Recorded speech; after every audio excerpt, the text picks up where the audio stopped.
Hello, everyone.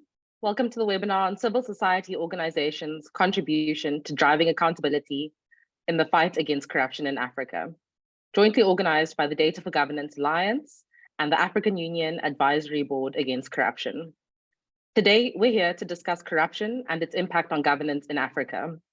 This webinar is a precursor to the 20th anniversary of the adoption of the African Union Convention on Preventing and Combating Corruption, which will be held on the 11th of July, 2023 in Arusha, Tanzania. This webinar will be a platform for experts, policymakers, and civil society actors to discuss corruption, trends, and reflect on the progress made in combating corruption in Africa. I am Shannon Panve Kosa, and I will be your moderator today. Before we get into it, I would love to introduce our distinguished panel to you today. We have Honorable Edem Senanu from the African Union Advisory Board Against Corruption, Paul Mensah from the Data for Governance Alliance. We have Mame Ekwia Amwal-Tum from Afrobarometer, and Paul Banoba from Transparency International. We also have John Dea from Pan-African Lawyers Union, and Kojo Asante from CDD Ghana. During our marketing for this event, we were supposed to have Jagan Gray Johnson, but he unfortunately has some pressing events that he needs to attend to. But he would like to extend his apologies to everyone for not being able to make it today. In terms of some house rules for today's session, I'm sure you can see this is being recorded on YouTube right now and live streamed. If you would like to, please do retweet from your own personal platforms. We'd love to get as many viewers as possible. You can choose between the translation feature to hear translated audio in either English or French, so you'll be able to toggle at the bottom with your Zoom settings. Participants can use the Q&A feature to type in their questions. Our admin will then send me questions during our Q&A session at the end of this. I will select some of those questions and we will put them forward to our panel. And then our social media hashtags for this conversation is Africa Against Corruption. I'm going to repeat that, Africa Against Corruption. So please do get involved in the online conversation. We'd really like to hear what you have to say, what feedback you have as the speakers are sharing their insights with us. And then if you're looking for handles to tag, on Twitter, it's at Data for Governance Africa and at AUABC_, and the handles will be dropped into the chat. So this webinar is organized by the Data for Governance Alliance and the African Union Advisory Board Against Corruption. And we're going to get the ball rolling with welcome remarks from each of their representatives. But before I hand over to them, here's a little information on these two institutions and what they do. The African Union Advisory Board Against Corruption is an autonomous organ established within the African Union in terms of Article 22 of the African Union Convention on Preventing and Combating Corruption. The African Union Advisory Board Against Corruption is conferred with a mandate to promote and encourage the adoption of measures and actions by state parties to prevent, detect, punish, and eradicate corruption and related offenses in Africa, as well as to follow up on the application of those measures. The advisory board is composed of 11 members, 2 members from each region, East, West, North, South, and Central Africa, and 1 slot that keeps rotating among the regions. The Data for Governance Alliance is a project aimed at promoting database advocacy and the engagement between Pan-African civil society organizations and members of the African Governance Platform. The consortium consists of 5 organizations, these being Afrobarometer, CDD Ghana, IDS at the University of Nairobi, the Institute for Justice and Reconciliation, and Laws Africa, with funding from the European Union. So without further ado, I'm going to hand over to our speakers today. I'd like to call on Paul Mensah, who is the project coordinator for West Africa for Data for Governance, to give his opening remarks. Thank you, Paul. Thank you and good morning to everyone. As Sharon has said, my name is Paul Nanakwabena Brampa Mensah. I'm the coordinator for Data for Governance Alliance in West Africa. So on behalf of the network members, Data for Governance Alliance is composed of 5 network members. The lead of the coalition is Afrobarometer. And I ideas of Kenya, the Institute of Development Studies. You have the Institute of Justice and Reconciliation in South Africa, Laws Africa also in South Africa. We can make up the network members. Our focus as network is to use data to inform planning, policy uptake, and advocacy in Africa.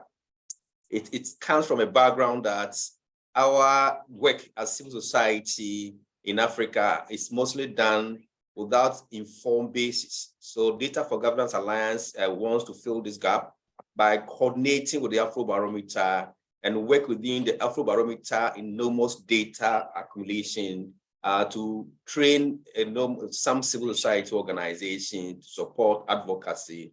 And in doing that, we want to bridge also the communication and partnership gap between Pan-African CSOs and the African Governance Architecture members. So we have selected and working with 9 AGA platform members, including our partner we are holding this webinar with, the African Commission Advisory Board Against Corruption. We have the courts, we have the Child Commission, APRM, ECOSOC, and others. Since last year, we've started engagements and we had 3 separate trainings for our members in Eastern Africa held in Nairobi. We had a training in South Africa and we had one also in West Africa. Together, we built capacity of around 100 civil society members in Africa. This year, the Afrobarometer capacity building section has also started engaging some civil society organizations and the media. We've done one in Ghana for 20 civil society organizations and 20 media. They have started some in the Francophone countries and they are going to all the other regions. All this is to help build some capacities, support CSO for effective engagements with the African Governance Architecture members. We've also instituted quarterly webinar. We've had one with the APRM first quarter. We had one with the Office of the Youth Envoy in second quarter. And this is the third quarter one we are holding. And we plan to hold another one in the last quarter, probably with the commission.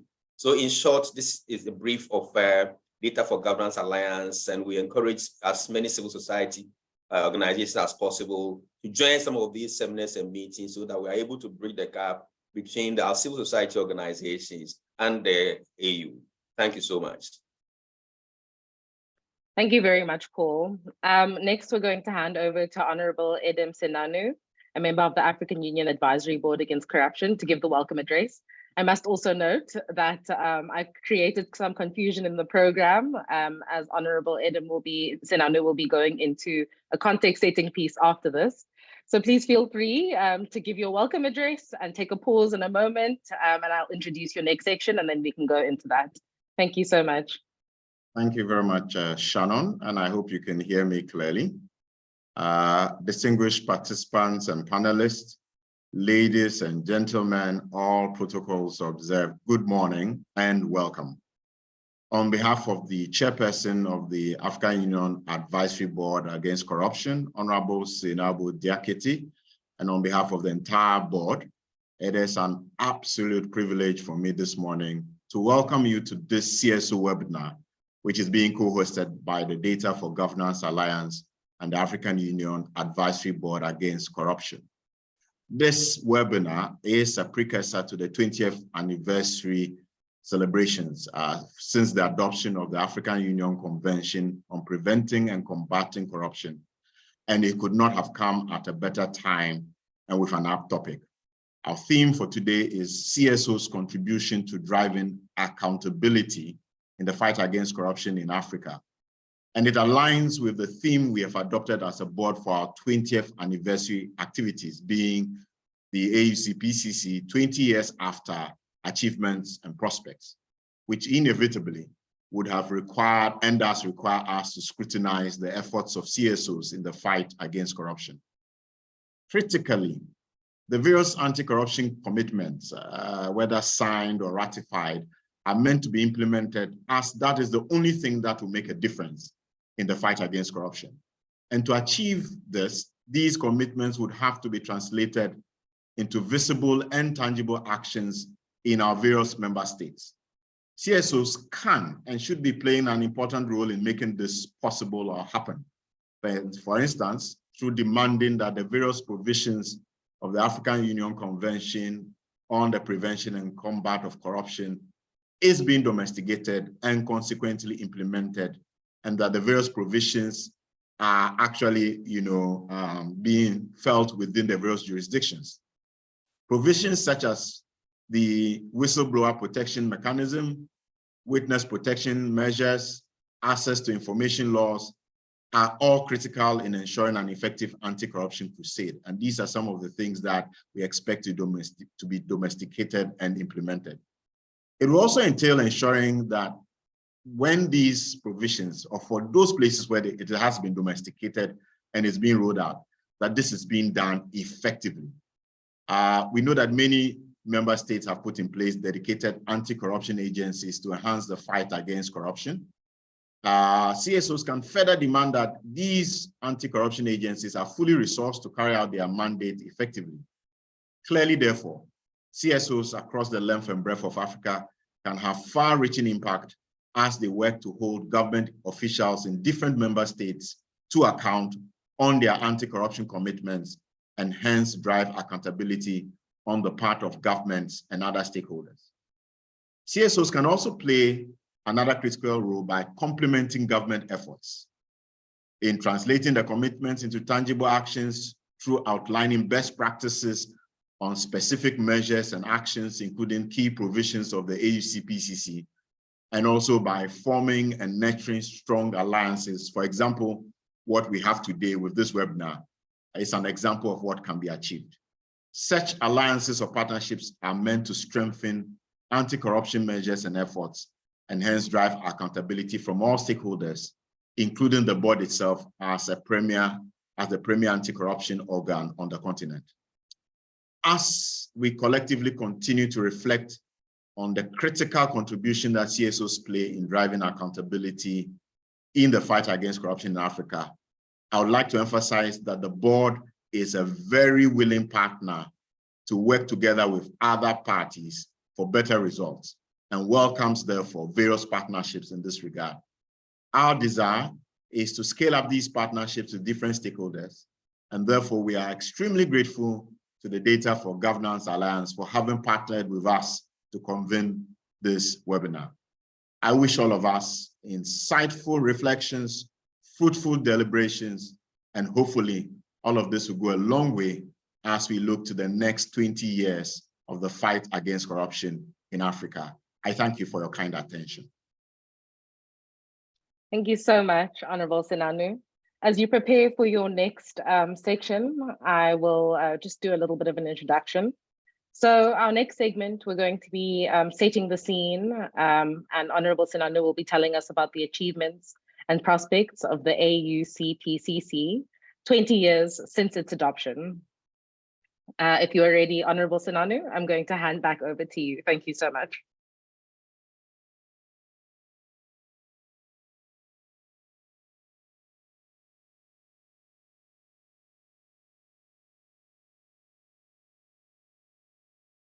So thank you. And speaking on behalf of the board, looking at 20 years achievements and prospects.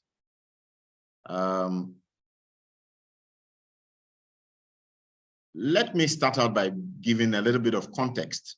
So the African Union Convention on Preventing and Combating Corruption was adopted at the second ordinary session of the Assembly on the 11th of July, 2003.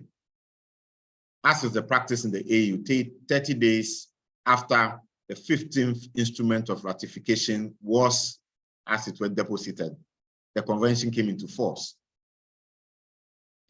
Consequently, on the 11th of July, that's in a few weeks, we'll be marking 20 years since the adoption. It is a framework that guides the member states in their fight against corruption and provides standards and guidelines on how state parties can fight corruption and promote good governance in their various jurisdictions. Some key elements of this convention include Article 13, that looks at the jurisdiction of the convention. Article 14, that looks at minimum guarantees of a fair trial. Article 15, that covers extradition. Article 16, that looks at the confiscation and seizure of proceeds and instrumentalities of corruption. Article 17 looks at bank secrecy. Article 18, cooperation and mutual legal assistance. And Article 19, international cooperation. Article 5 has legislative and institutional framework. Article 6 looks at the laundering of proceeds of corruption. Article 7, the need to declare assets. Article 8, issues of illicit enrichment. Article 9, access to information. Article 10, political party funding. Article 11 looks at private sector corruption issues. And Article 12 takes a look at civil society and media in the fight against corruption. Now, all the provisions of the convention are supposed to be implemented. So we have corruption being, and its related offenses being criminalized under Article 4. And we expect that various member states would adopt legislative measures, including anti-corruption laws, anti-money laundering laws, subsidiary laws, all consistent with what you find in the convention. We also expect that member states will put in place institutional measures such as establishing, maintaining, and strengthening the independence of anti-corruption agencies, creating, maintaining, and strengthening internal accounting and relevant systems. We expect member states to put in place preventive measures such as encouraging citizens' confidence in the fight against corruption, punishing those who knowingly make false reports, protecting whistleblowers and informants, promoting public awareness and education, creating a good environment for the participation of CSOs and media in the fight against corruption. We also expect that state parties will cooperate with others in relation to the confiscation of the proceeds of corruption, in respect of mutual legal assistance, in respect of international cooperation, and in respect of bank secrecy. So what are some of the strides and milestones that we can talk about from the level of the board? So some of the things that we have done and mechanisms in place include the country reviews that the board conducts, where we visit and we try and assess what is going on in each country. In advance, we would give you a standard form. The country would review and will come in and do a validation and draw conclusions. We also have the African Anti-Corruption Day, 11th July, which is coming up, and various member states will be running activities to bring a focus on the issues relating to the fight against corruption. We also have the African Anti-Corruption Year, which was celebrated in 2018, and the Nouakchott Declaration. We've institutionalized the annual African Anti-Corruption Day as a way of making sure there is attention paid to this issue. We have the Non-State Actors Forum. We are working on the Common African Position on Asset Recovery. Various thematic research has been done relating to the fight against corruption.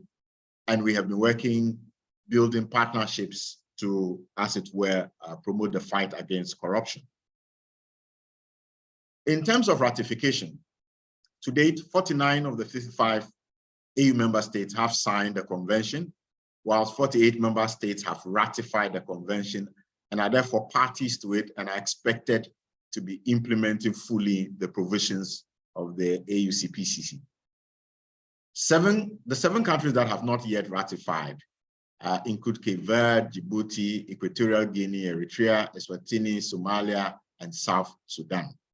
And we are working together with the governments. We've been writing and following up, hoping to encourage them also to come online. What are some of the achievements at member states level? Many of the state parties have criminalized corruption and therefore have laws in that respect and have created various offenses that enable us to determine when people have offended and have been corrupt and therefore can be sanctioned.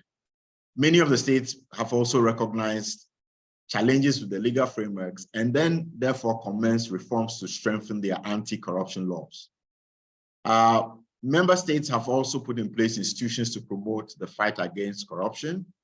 And so we have several anti-corruption agencies, financial intelligence units, asset recovery agencies, anti-corruption law enforcement agencies in various member states. Also, to foster the fight against corruption, many of the national anti-corruption authorities have established anti-corruption strategies and plans which are being implemented. The member states have also established multi-sectoral frameworks to spearhead the conduct of nationwide anti-corruption education, sensitization, and awareness creation in order to effect attitudinal change among citizens with regard to the fight against corruption. Member states have also put in place legal frameworks such as anti-corruption acts, whistleblowers acts, witness protection acts, the Proceeds of Crime and Anti-Money Laundering Act, the Prevention of Organized Crimes Act, Mutual Legal Assistance Act, Public Financial Management Acts, Leadership and Integrity Acts and Codes of Conduct, Public Service Acts, Public Procurement and Asset Disposal Acts, Public Audit Acts, Access to Information Acts, Bribery Acts, Criminal Procedure Codes, and Extradition Acts. So these are some of the legal frameworks that have helped us across the continent in promoting this fight against corruption. What are some of the challenges we have documented in respect of the effective implementation of the AUCPCC? Inadequate human and financial capacity within various national anti-corruption authorities, the lack of an impartial implementation of the AUCPCC, non-ratification of the AUCPCC by member states, outdated anti-corruption legal frameworks, lengthy delays in concluding cases that are within the court system, increasing impunity and grand corruption in many member states, and a lack of political will to act on the convention and its provisions. Looking forward, what are the prospects that we see over the next 2 decades? We believe that with evidence-based research on anti-corruption, strategies to fight corruption can be made much more effective. The current legal reforms in many African countries can also contribute in this fight and strengthening the work that is being done. With the continuous and heavy investments in educational and awareness raising campaigns, we are hoping that the youth will be galvanized and mobilized to also contribute. And as we know, statistically, they are the most important demographic in our continent. With the regional economic community's role in promoting the fight against corruption and the implementation of the convention, we're expecting more synergies and collaboration that can contribute to reducing and minimizing corruption on the continent. Also, the emergence of strong partnerships between regional and national anti-corruption organizations, African civil society, NGOs, academia, media, the fight against corruption is definitely being strengthened. What are some of our recommendations? There's a need to empower various anti-corruption agencies and bodies to ensure that their power is protected by the highest laws of the land and the political elite. There's need for strong partnerships between anti-corruption stakeholders, partnerships between regional and national anti-corruption organizations, civil society, NGOs, international bodies, and much more in order to make more gains. There's a need to strengthen peer learning amongst anti-corruption agencies for experience sharing and knowledge exchange. There's a need for non-state actors to continue advocacy efforts towards ensuring that the outstanding member states can ratify and go beyond that to implement the convention. There's also a need for our various member states to undertake regular systematic reviews to identify legal and institutional impediments that are working against the fight against corruption. There's a need for much more technical assistance, and there's a need for evidence-based strategy and policy making. And that means that we need to do more targeted research to get this done. On that note, I want to say thank you, and you can connect with us with the details that have just been projected. Thank you. Thank you so much, Honorable Sinanu, for providing context and outlining the achievements and prospects of the AUC PCC. We really appreciate your input and insights. For our next segment, we're going to be moving on to presentations on CSO's contribution to the implementation of the AUC PCC and the promotion of the fight against corruption. Our first speaker is Don Dare. By means of a quick introduction, Don is an advocate of the High Court of Kenya and the CEO of the Pan-African Lawyers Union.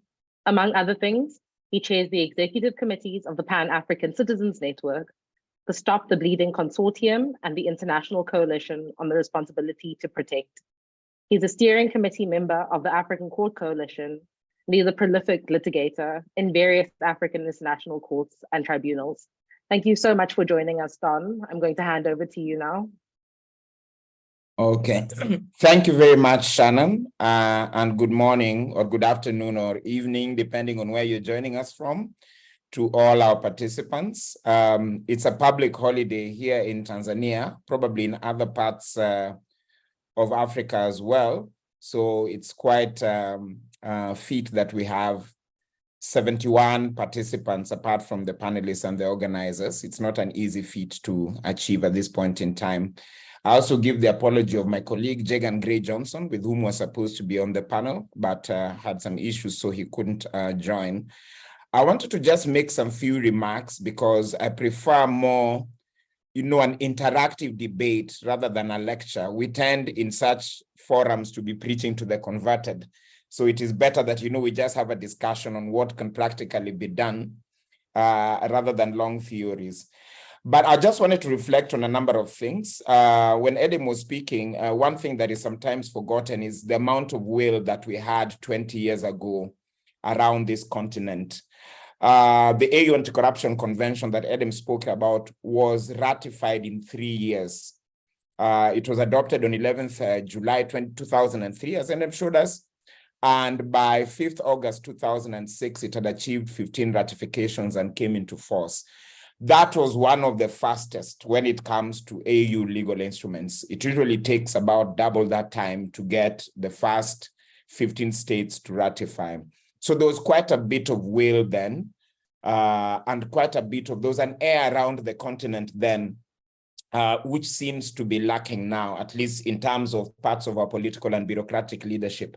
And I think part of our challenge as citizens is to see how to generate that kind of momentum again, that kind of strong commitment to actually go beyond rhetoric and to getting things to change. Next, in reflecting on what civil society has done in the context of combating corruption on the continent, I'd just like to point out again that civil society exists at various levels. It exists at the community level, community-based organizations and movements, some registered, some not. It exists at the national level, many registered as NGOs, but others registered as trusts, as companies limited by guarantees, or even unregistered as social movements.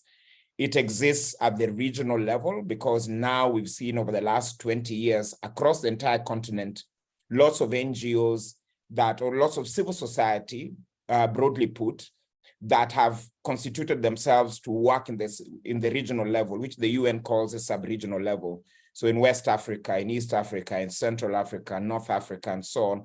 And sometimes in regional formations that transcend this, like we've got COMESA, the Common Market for Eastern and Southern Africa, and a CSO constellation around that. And then there are those like PALU and others that work predominantly at the continental level. And of course, we've got colleagues that work at the international level, including with a focus on Africa. So civil society is diverse and it works on diverse planes. And sometimes it works together and sometimes it doesn't.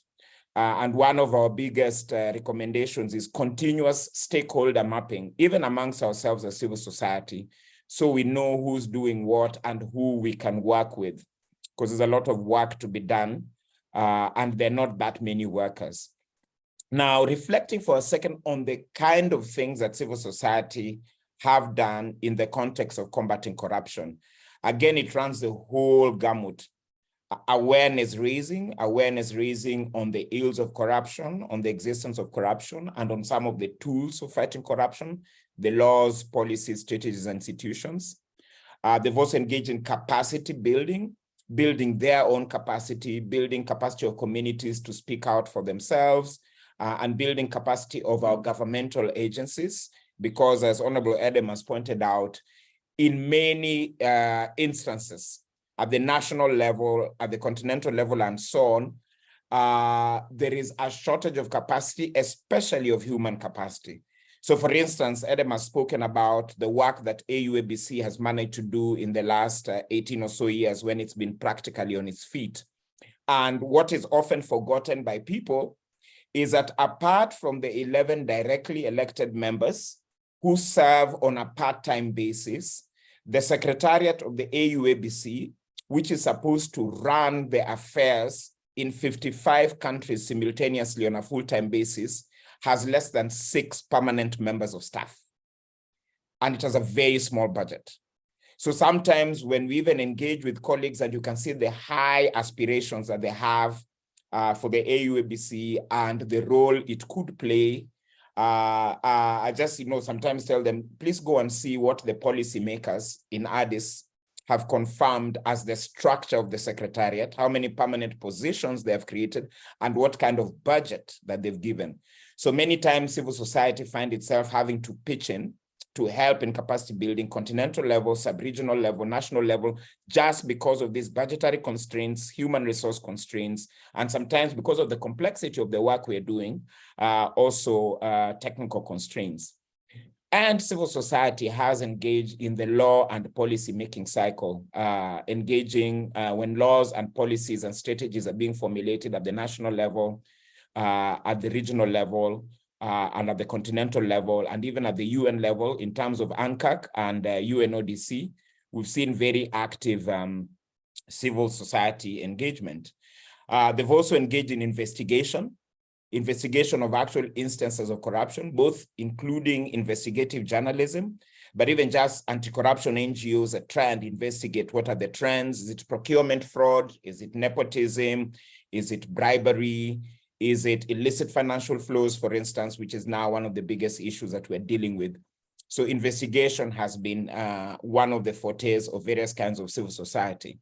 And then reporting on what they're investigating and what they're finding. So again, we've seen civil society engaging in reporting in corruption, in terms of reporting in the media, through press conferences, through op-eds, through articles, through exposés, but also treaty reporting in terms of preparing complementary reports when the states, as parties to various anti-corruption conventions, are doing their reports. Civil society has also engaged in advocacy and campaigning around anti-corruption issues, around building a movement that fights corruption, but also around specific corrupt incidences in our countries or lately in our regions, because part of what we are suffering is also institutional corruption, unfortunately, including in some of our own institutions of the African Union in terms of the various organs, institutions, and specialized agencies of the AU. So whistleblowing has been a big role that civil society have played. Civil society have also used litigation as a strategy, both monitoring, trial monitoring, when governments are actually investigating and prosecuting, so they monitor the trials, or engaging in private criminal prosecutions. And again, I keep on urging that we don't do enough of that, because again, as Honorable Edem has said, sometimes it's just the lack of the will beyond the rhetoric to do something. And of course, corruption is a thing where both the giver and the taker are guilty. So it will not be easy for them to be the ones to call themselves out. And many times it's a crime committed by the most powerful in our society, powerful politicians, powerful bureaucrats, or powerful business people. So sometimes the investigative and prosecutorial agencies are not going to move quickly. And in certain instances, civil society has learned how to do that. And again, we've engaged in litigation within our countries, but even using universal jurisdiction laws, litigation in other countries, including in partnership with colleagues in Europe, in various European countries, which is sometimes where assets stolen from African countries are parked. But we've also engaged in a whole range of civil litigation, access to information requests, ethical courts and tribunals under the ethical codes, going after unjust enrichment, and so on. So those are some of the things that we've done. Obviously, we've also engaged in advocacy, and we keep on calling for advocacy.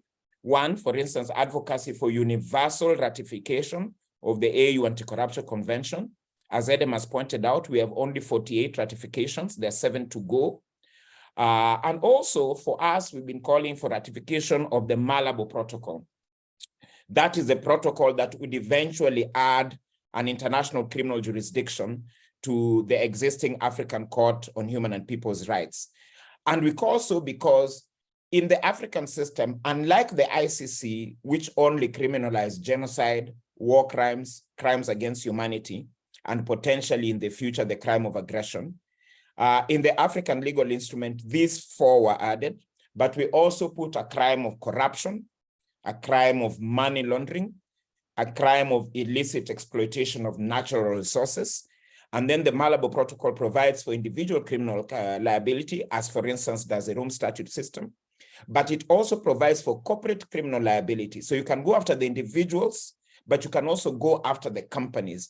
And we do know that in our continent, a big part of our grand corruption is around natural resources extraction, oil, gas, minerals, rare earth, and so on. And it involves very big multinational corporations. So the ability of states and the ability of citizens to go after not just the individuals, but also the corporations, be they African multinational corporations, Western multinational corporations, or Eastern multinational corporations, would be a game changer. So for us, it's something that we've been calling for very, very broadly. For example, now, and that's the last thing that I'll say, starting May last year, we learned of the, of the scandal surrounding Glencore, a big multinational corporation with its origin in Switzerland, where Glencore was caught bribing, serious bribery of public officials and other politically exposed persons in 6 African countries: Cameroon, Cote d'Ivoire, Democratic Republic of Congo, Equatorial Guinea, Nigeria, and South Sudan. And it was huge, huge bribery. Now, the American government investigated as part of their Foreign Corrupt Practices Act, and they filed a case against Glencore. And Glencore did a plea bargain with the American government and paid millions of dollars in fines to the American government. And then the UK government also began a prosecution. And again, Glencore did a plea bargain and again paid off millions of dollars in fines to the UK government. But the 6 African victim countries have not received anything. So it is our resources that were stolen through this bribery. It is we who are suffering the brunt, but we have not yet been able to get enough information to investigate and prosecute. So having something like the Malabo Protocol means we will not have to do 6 individual prosecutions and investigations. We could actually pool all our resources together and do 1 investigation and 1 prosecution for the 6 countries. So maybe that's a good place to stop. And thank you for your patience, Shannon. Thank you so much for your insightful reflections, Don, on the role that civil society has played in fighting corruption on the continent. Very much appreciated. We're going to head over to our next speaker, Mr. Paul Bonoba. Paul is a governance and accountability professional working with Transparency International as Africa advisor. He has spent the last few years engaged with interventions on corruption in Africa, civil society capacity, and media development for accountability. His current work includes a focused engagement on accountability for Africa's anti-corruption commitments. Thank you so much for joining us, Paul. I'm going to hand over to you. Many, many thanks, Shannon, and a good morning, everybody. And it's a really great privilege and honor to be part of this conversation at this time, especially with regard to the context of the 20th anniversary of this convention that brings us all our work together. I am with Transparency International, and I'll say a little about that We think of ourselves as a global coalition fighting against corruption. And we are currently spread across or present in 120 countries around the world, having started in 1993. And in that respect, in 2023, we are marking or celebrating our 30th anniversary as an organization. So it ties in with a number of other marks that we are marking collectively as an anti-corruption community, especially for the African context, the adoption of the AUCPCC. And in Africa, we are present in 28 countries across all the economic blocks, North, West, East, Central, and Southern Africa. And we have a forum where we come together as the chapters, that's the name that we give ourselves at country level, in the African context. And every year that we come together, we put forth some reflections on what has happened the previous year and what ought to happen in the coming years. And we've been doing this since the beginning. We notably are known for putting forth in this forum that I'm talking about, the Nyanga Declaration from Zimbabwe, that called for quite a number of matters that we're now looking into with regards to anti-corruption in the banking sector, in international transactions, and that is as far back as 2001. And at the time that we started, we did not have a centralized interlocutor to have this conversation with. So it is a great, great stride that looking back over the years, so much has been done, so much has come into place, including now the AUCPCC and the AUABC.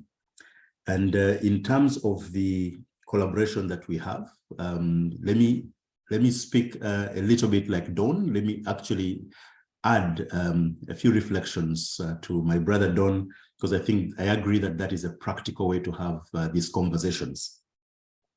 So in terms of the work of the African Union Convention on Preventing and Combating Corruption, the CPCC, civil society was involved in the strides that Don is mentioning to help with the discussions at country level leading to the ratifications to bring the convention into force in the time that it came into force in 3 years. And that is actually also a contribution from the civil society side, working in collaboration with state actors who have the responsibility to make this happen. And that is as far back as the early days. And since then, there's also been support to then implement the convention, because it's quite ambitious, calls into place a number of things. But I think let me just point out a few that in terms of the space availed to civil society, we struggle a lot in a number of accountability areas, in other themes. In terms of the space availed for anti-corruption by the African Union in this convention, there is no challenge. That space exists. In the space in itself is articulated first in Article 12, which Honorable Edem mentioned, under civil society and media, and calls into place all states parties to this convention, all the countries that have ratified, to take particular steps to involve civil society in particularly spelled out areas. And that is the space. To be a bit more specific, the convention calls on the states parties, the countries, to involve civil society in the monitoring of the implementation of the convention. And that's provided for, and one can make reference to it where they believe it's not happening, and we've done so. And a bit more specifically again, the same article, Article 12.4, calls on the states to provide space to media actors. If there is a case in court and that case relates to corruption, the state is called upon to make media, give access to media to that case. So these are types of the spaces. Article 22, which puts in place the African Union Board against corruption, specifically also calls on the board to work with non-government organizations, among other partners.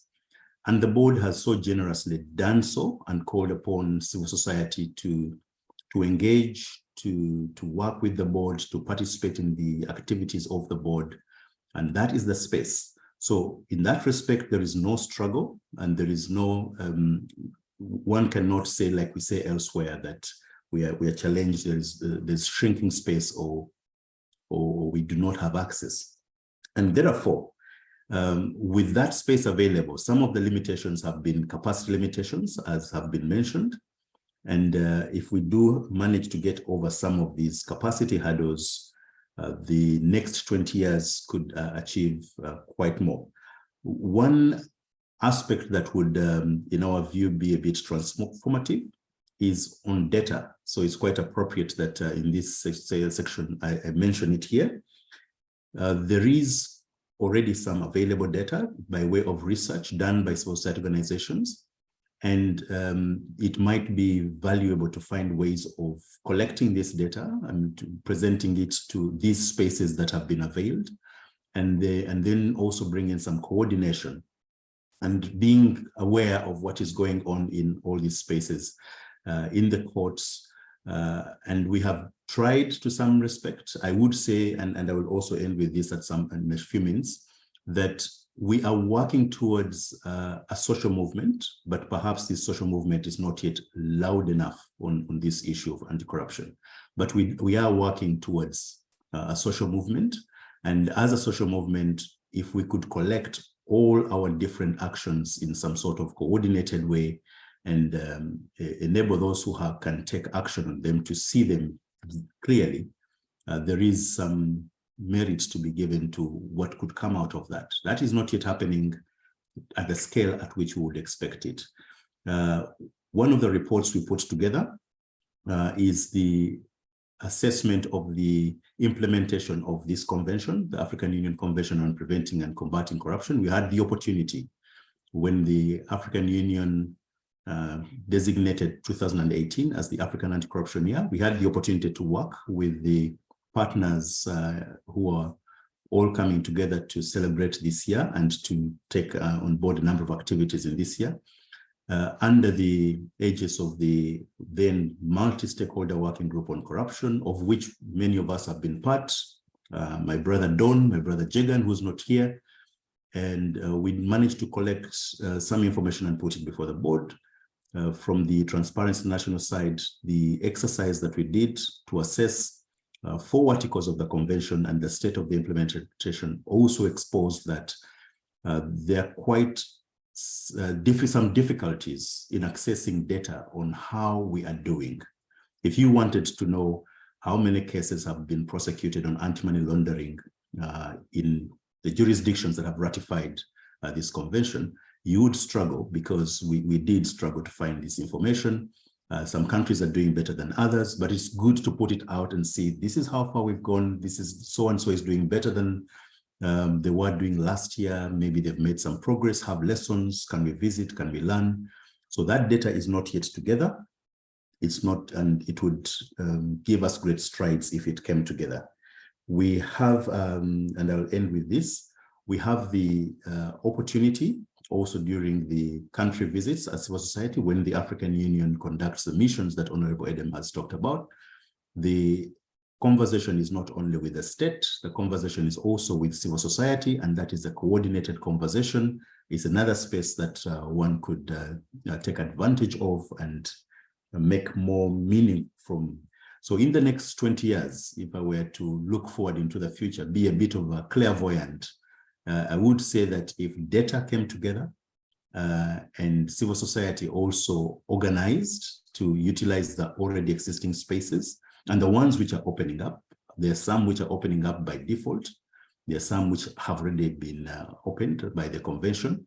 There are some which are forced to open, say if we did some crowd type of approach, crowd data collection, as some colleagues have proposed on wealth declarations, which we have across the entire continent.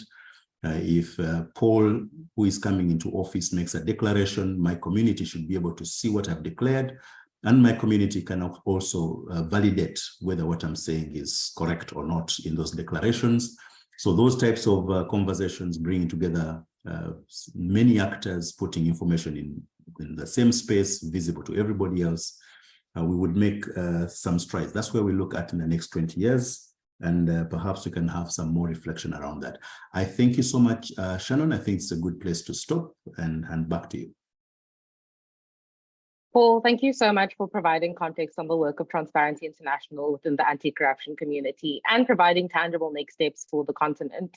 Your emphasis on the use of data in the fight against corruption really underscores the importance of this partnership between the AU, ABC, and the Data for Governance Alliance, and also provides the perfect segue into our next speaker's section. So I'd like to invite Mame Ekwia Amotum to present Afrobarometer data on Africans' views on corruption. And a quick introduction for Mame. She is Afrobarometer's communications coordinator for Anglophone West and North Africa, based at CDD Ghana.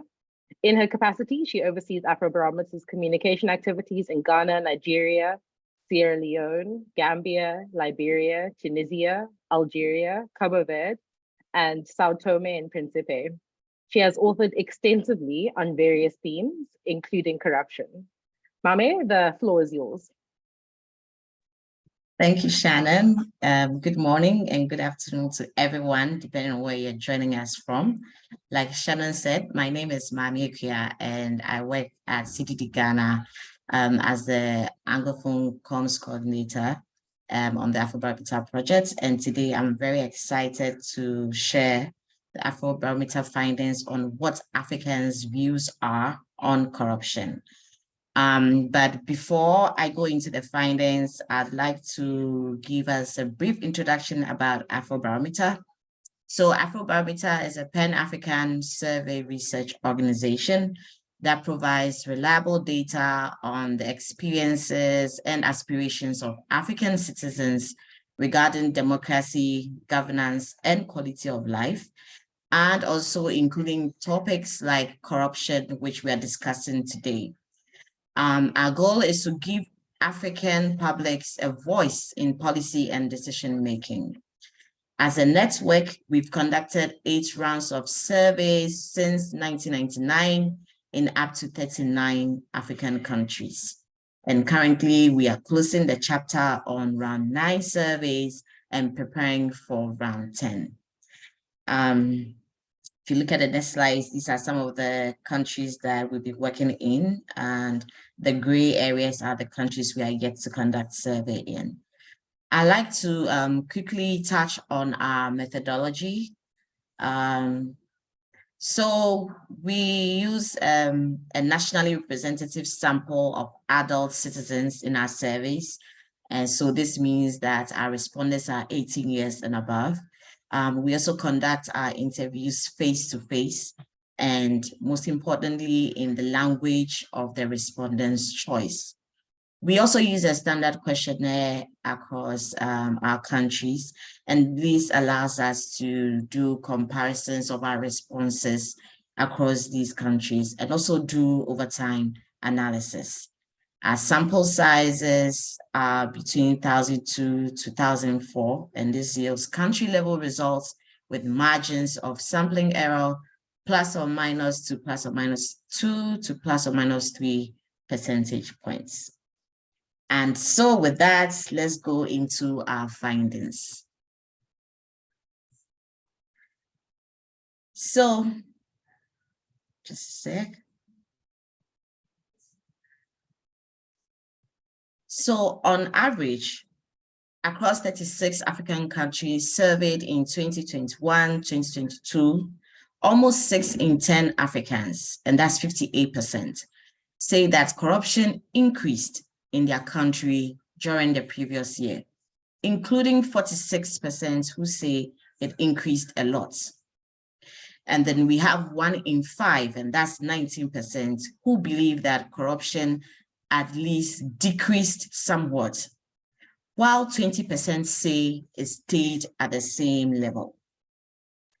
On the next slide, we see that perceptions of increased corruption levels are most widespread in countries like Eswatini at 87%, South Africa at 82%, Lesotho at 81%, and Sudan at 80%. But on the other side, we see that only 1 in 8 Bedouins, and that's 13%, say corruption increased, while 70% say it's decreased.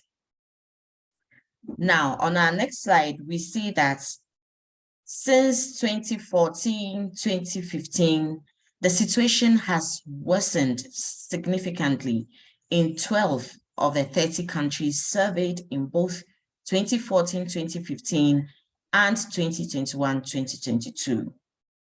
Now, perceptions of increasing corruption have risen most dramatically in the following countries.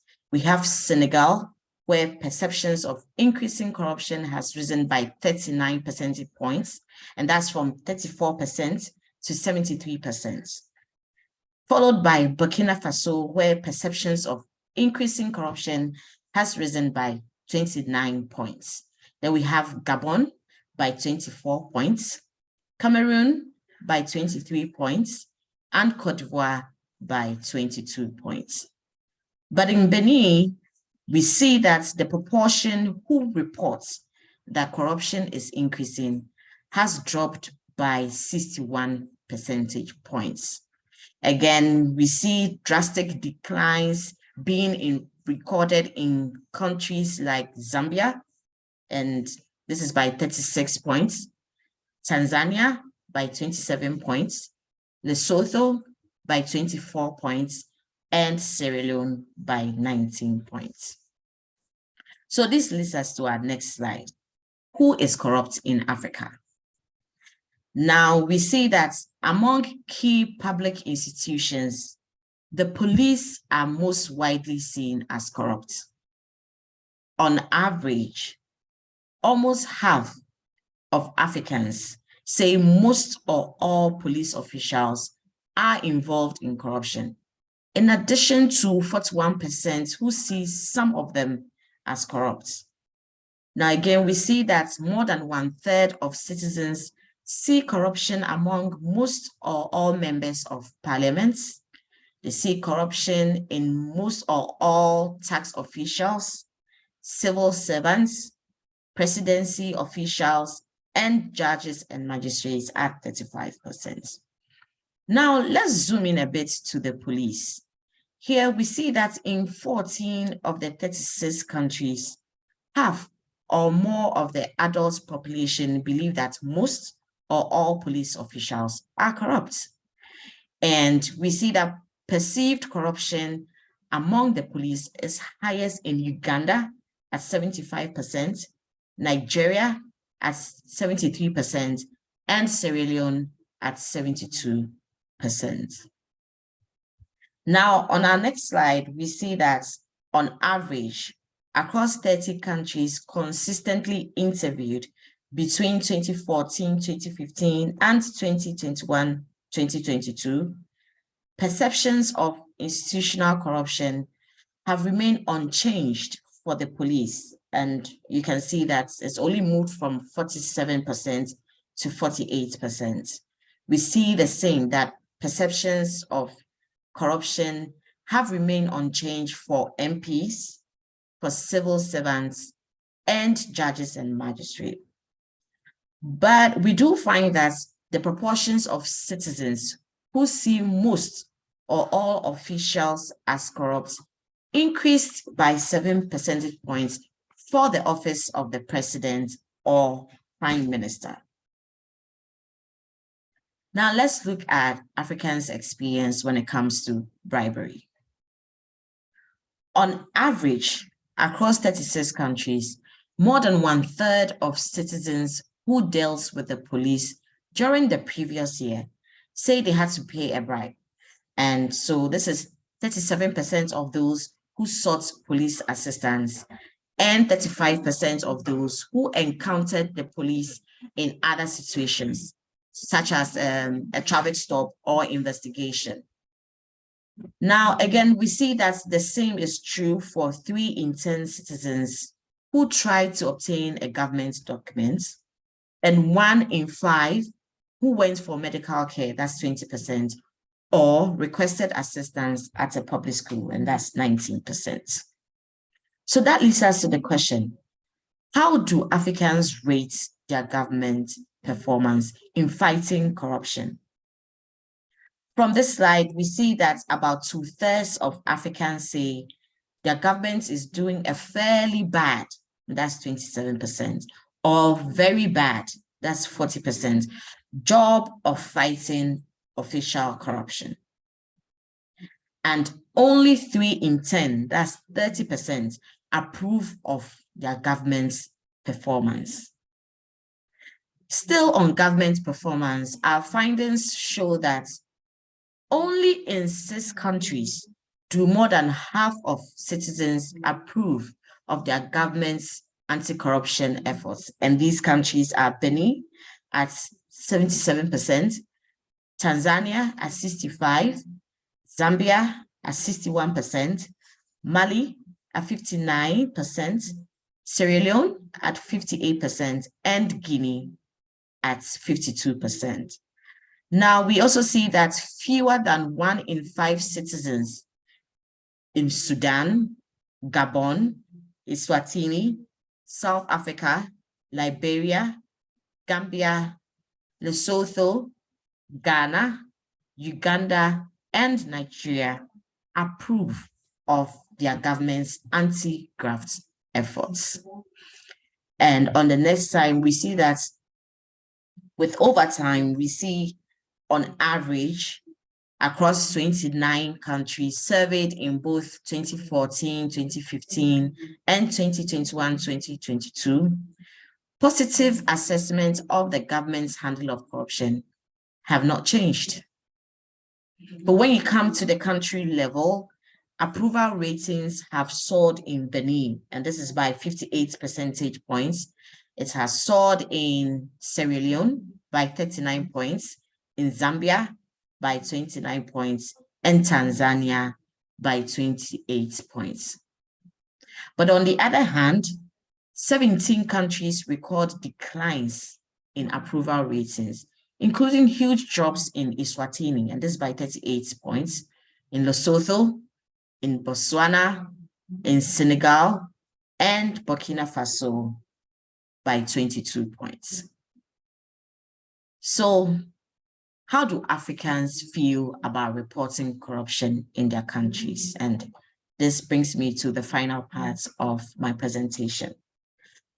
On our slide, we see that 7 in 10 Africans, and that's 71%, say that ordinary citizens risk retaliation or other negative consequences if they report corruption to the authorities.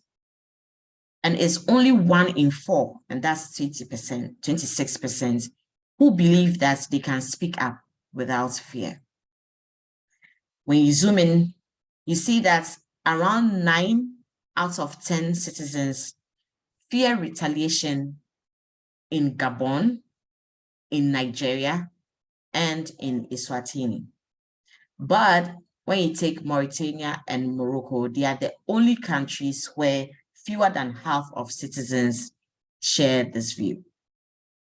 And this brings me to the end of my presentation. Thank you so much, Shannon. Over to you.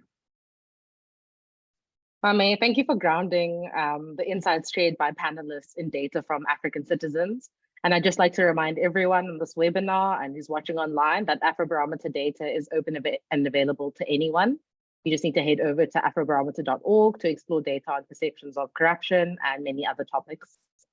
I would love to introduce our next panelist. I'm going to invite Kojo Asante to present on working to expose corruption, practitioners' experiences. And to introduce Kojo, he is the Director of Advocacy and Policy Engagement at CDD Ghana.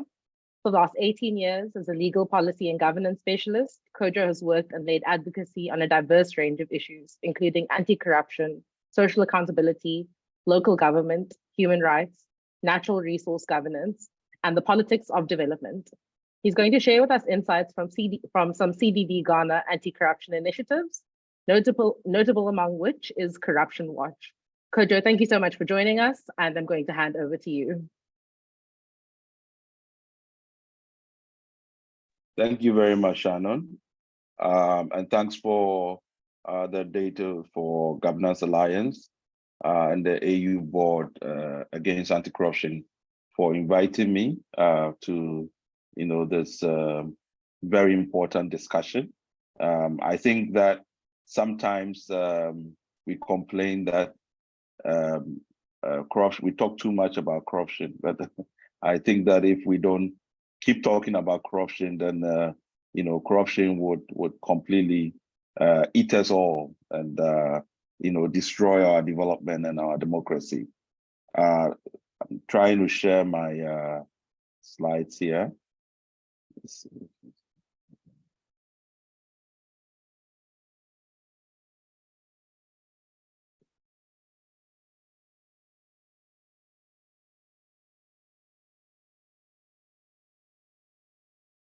Yeah. Good. All right. So I think I wanted to do just a quick case study, maybe just to give everybody a sense of what civil society has been doing and the different ways in which we are trying to contribute to the fight against corruption. This is a presentation on Corruption Watch, an initiative that we started with Joy FM, or the multimedia group, a media station in Ghana. And I'm going to talk about the approach to this initiative, some of the achievements and the lessons learned from it. So CDD Ghana, our mission is to deepen democratic consolidation, good governance, and inclusive development. And one of the key areas that we look at is economic and corporate governance, which anti-corruption is a component of it. In 2017, we initiated this anti-corruption initiative with the media so that we can combine our skills and experience with civil society bringing research analysis and the media also providing the platform and the communication skills to reduce corruption in the public space. The assumption was that we thought that a lot of corruption cases that were being uncovered by investigative journalists primarily and other whistleblowers were not being followed through. And this was to do with also the media cycle, which tends to take up an issue and then within a week, we have another issue and then everybody forgets about it. And if you want to tackle corruption, you have to have a very long commitment to bring in these cases to a conclusion. So I think as Mami has presented, you can see that Ghana is not doing quite well at all when it comes to the fight against corruption. And you can look at almost like a 10-year trend and see that really the challenge is being more of stagnation, in some cases deterioration, at least from the Afrobarometer perception surveys. Now, the approach to Corruption Watch was five, we call them the 5 Ps, that we wanted like a 360 process where we were persistent in trying to expose corruption, but that once the corruption was exposed, there was investigation and there was punishment. But most importantly, also that we were recovering the assets or the illicit enrichment that has taken place. And that means the people pay back when they were caught.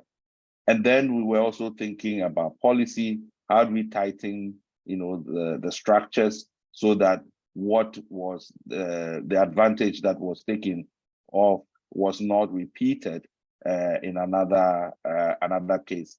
But more importantly, how do we prevent corruption?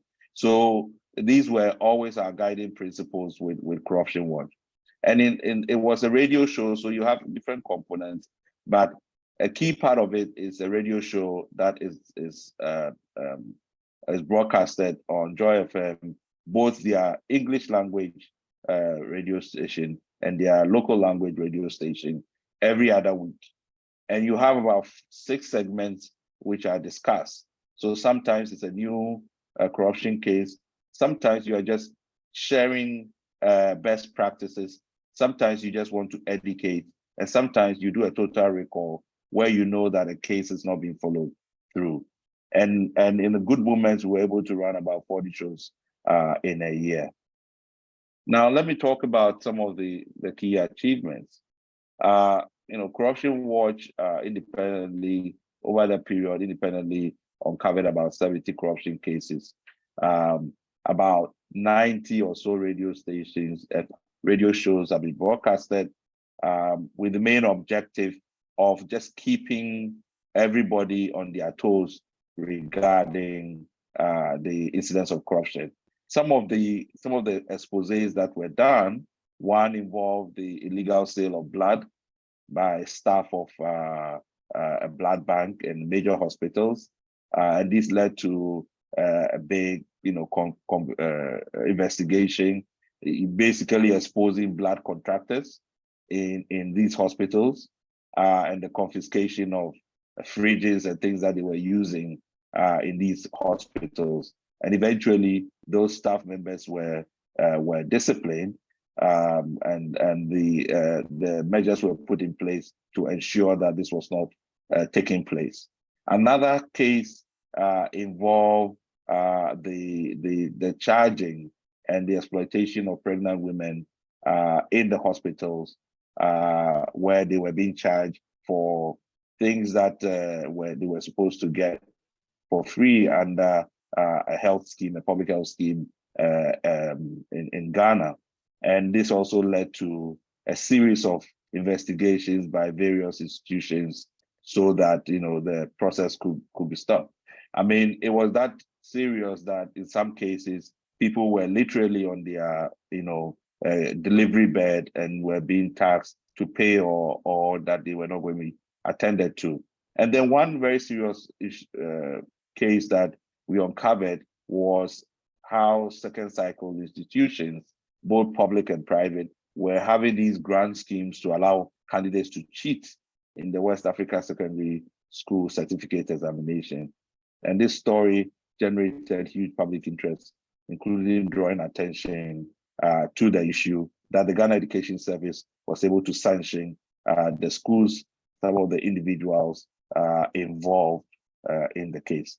So, and then maybe the last one was one also involving the alleged acts of corruption by a district court.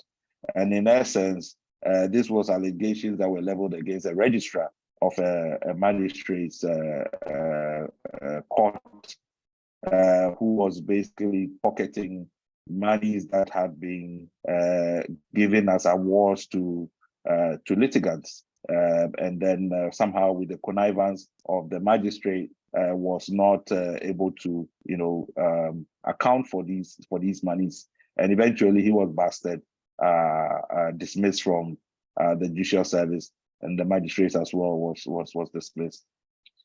Corruption Watch also engaged in other kinds of initiatives. We had an accountability forum, mostly to try to bring the supply side of the anti-corruption fight, state agencies, for us to have a discussion about some of the key issues around delays in the prosecution of cases, in the investigation of cases, but just create a platform for civil society to bring attention to matters that it was observing as also an actor in the process. And then Corruption Watch also instituted Media for Public Integrity Group, which was really trying to mobilize journalists who were working on accountability issues so that they can deepen their understanding on the issues of integrity. You recall that when Don was speaking, he talked about so many different issues, and Adam as well, anti-money laundering. These are all very technical matters that if the media is going to work on, they need to understand and appreciate the nuances and the practices so that they can expose these wrongdoings. Finally, on lessons, putting this together was, always generated a lot of a high risk of a high legal risk because of the threats of defamation, and other kinds of threats that you get. And it required that you had a lot of lawyers to sort of ensure that there were strict protocols and that the legal risk was reduced during the investigation and in the broadcasting. Also, it is always very, very difficult when a corruption allegation has gone cold and there's really no political will to push it. And it requires a lot of media mobilization, to get it back onto the public discussion. But that is what I think is key. And one of the things that Corruption Watch, for me, has succeeded in doing is that even though people get tired of corruption issues because they feel that a lot is not being done, the fact that it's still discussed means that the conscience of the political parties and the political actors are always being pricked on a daily basis, so they don't take it as fait accompli that they can get away with corruption. And then maybe a last part of the lesson, which I think is an important conversation for all of us, is the role of culture. There's a lot of ingrained culture of profiting from public office, and this is a very, very deep issue for African countries. It makes it almost a very determined supply of corruption because people feel a lot of pressure to try to bring something home when they become public officers. And if they are not doing it, they are seen as being either stupid or wicked or people who don't care about their family and their society. So there's a lot of conversation we have to have there about how culture enables corruption. Thank you. Kodra, thank you so much for sharing your extensive practitioner's knowledge within the anti-corruption community. I think the insights that you've shared have really rounded off this conversation really well and created a holistic understanding of the topic that at hand today. So now we're going to get into the really exciting part, which is where we will interface with our guests and our speakers. There are some questions in the chat, some really great questions. We might not be able to get all of them, even though we've got half an hour.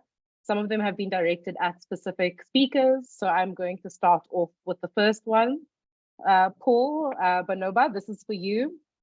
It was put in the chat by Dr. Sadiq Hure. He says, I'm the director of a community-based organization. My question to Paul Banoba is, how does Transparency International rank African countries on corruption? And what data do they collect to decide what country ranks and how? Over to you, Paul.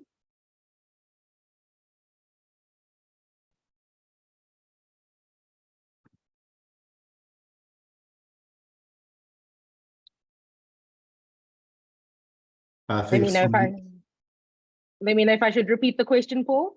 Nope, I think I got it. Thank you very much, Perfect. Shannon. Thank you. Thank you so much, Dr. Sadiq, for that question as well. And I will be brief on this. It's a very long discussion, but perhaps I can just give you a summary of it. The first is that my understanding of the question is that you're talking about a particular tool, one tool by Transparency International called the Corruption Perceptions Index, which then is the way we put it out in the media, ranks countries on the perception of corruption in the public sector in that country. It is not that different from other tools, but I'll just mention a few features. It's slightly different in this from what we've had today, especially from the Afrobarometer data, in the sense that the questions go to experts. So these are experts responding as opposed to citizens, as we've heard from the Afrobarometer's data, and that these experts are responding in different tools. So what Transparency International does is to put together the tools from 13 different institutions using 13 different tools, with experts answering specific questions about corruption in the public sector across the areas where they operate. These will be experts in the Africa teams of international business corporations, They will be in international financial institutions and those kinds of institutions. Some foundations, Bertelsmann's Foundation, there's Afrobarometer, Africa Development Bank data, World Bank, World Economic Forum. So those surveys then bring together this information and putting the perspectives together. One then has a rank and a score in terms of what is the perceived level of corruption in the public sector, very specifically in the public sector, in the countries which are covered by the tool. So that is the tool. Having said that, let me say two things about it. The first is that it is one tool looking at one sector, the public sector. There are quite a number of other tools looking at that same sector, but there are also a number of other tools looking at other sectors. In order to get a sense of corruption in a country, the overall sense of corruption in a country, one would need to use quite a number of data sources, not one singular data source. A number of data sources, what is coming in from the citizens, as we've heard from Afrobarometer, what is coming in from various other tools, citizen report cards, which is not what Afrobarometer is talking about.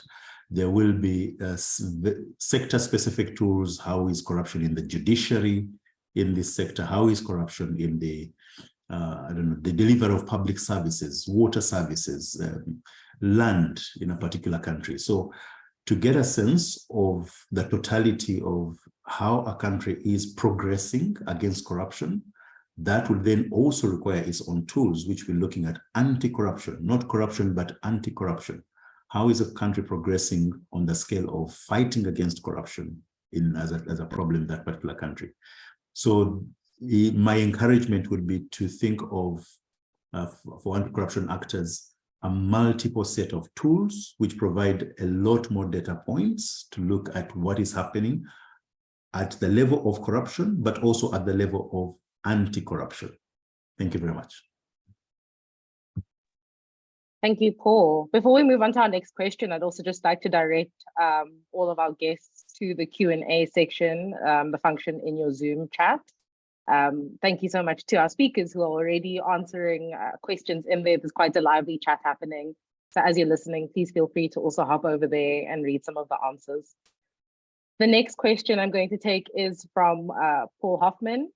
So Honorable Edem Senanu, this is for you. Paul asks, what is the position of the AU-ABC on the establishment of an international anti-corruption court as advocated by Integrity Initiatives? Is it not among the it is not among the recommendations made yet? Over to you, Honorable Senanu. Well, thank you very much, Paul. This is effective advocacy to make sure that the issues on the table. Obviously, the board will not be against any such, kind of arrangement or mechanism. I'm not quite sure we have averted our minds to discussing this. So this is a good opportunity. We will have our 44th ordinary session quite soon. And it will give us an opportunity to pick up some of the issues being raised here. And I'm sure that it definitely will be added to the recommendations.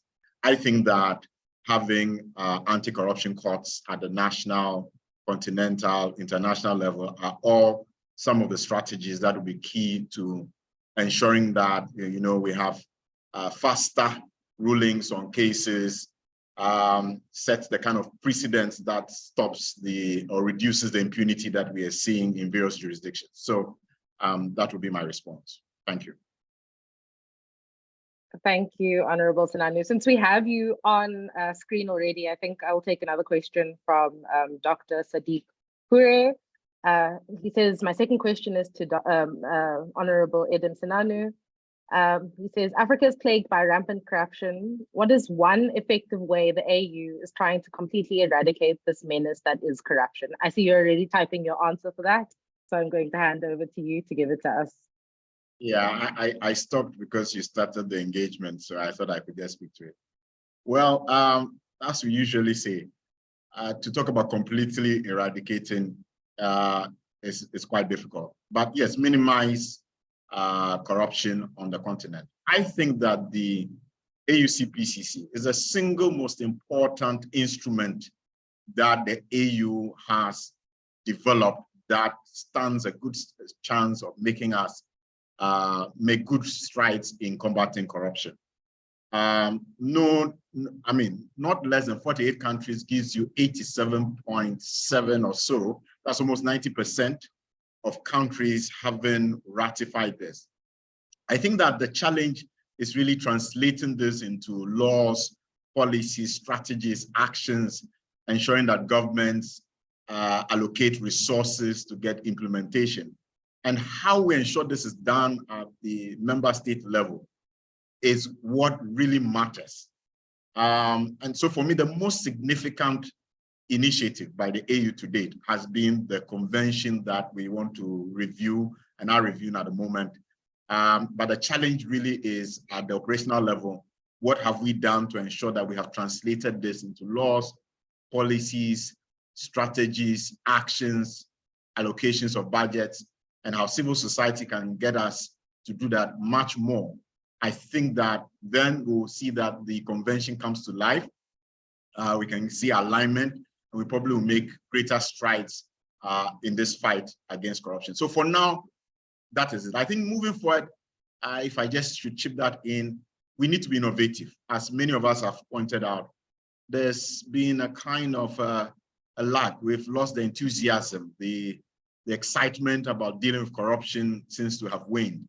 And I think that what it requires is re-strategizing and coming up with innovative ways to bring the change we want to see. And in my mind, one of the key areas will be looking at how do we deal with the behavior change issues. We have cultural norms. Really what we are seeking is to nurture a new kind of culture across Africa. What are the innovative ways? What is research evidence showing us that we can do differently? Thank you. Thank you, Honorable Sinanu. We have a question from Esther, who's a UJ master student, and I'd like to open this up to either Kojo or Mame. Esther says, I would like to know if there's any hope of reducing corruption in Africa when we have corrupt judges, as mentioned by Mame. If either of you could answer, maybe Kojo, if you could start, and Mame, if you've got any input. Yeah.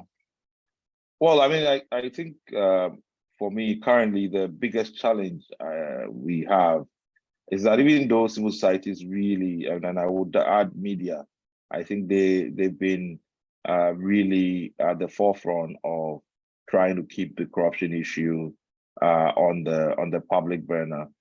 I think the biggest challenge we have is the weakening of institutions of horizontal accountability that are supposed to check the excesses of the executive. So if your anti-corruption agencies are not working effectively, your audit agencies are not working effectively, your security agencies, even anti-money laundering, the whole sort of gamut of institutions are not working effectively. It puts too much burden on citizens and media who might expose, but then find problems with either investigations or prosecutions, sanctioning, recovery of assets, and so on. So I think that all the measures that we put in place to insulate all these institutions of horizontal accountability from interference and weakening, we have to review them again, because whether it is tenure, whether it is sort of independent funding, somehow there's been all kinds of ways in which that all that protection has been weakened. So we have to almost like look at the systems again and be able to come up with new ways of securing that protection for these institutions, because I don't think that civil society and media alone can be able to fight corruption. If these institutions have to work, otherwise we don't have a chance.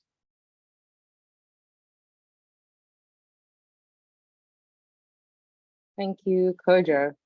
I think it's been discussed already, but Caleb has a question in the chat, and he has asked, what are the latest strategies, tools, and innovations being implemented to minimize corruption?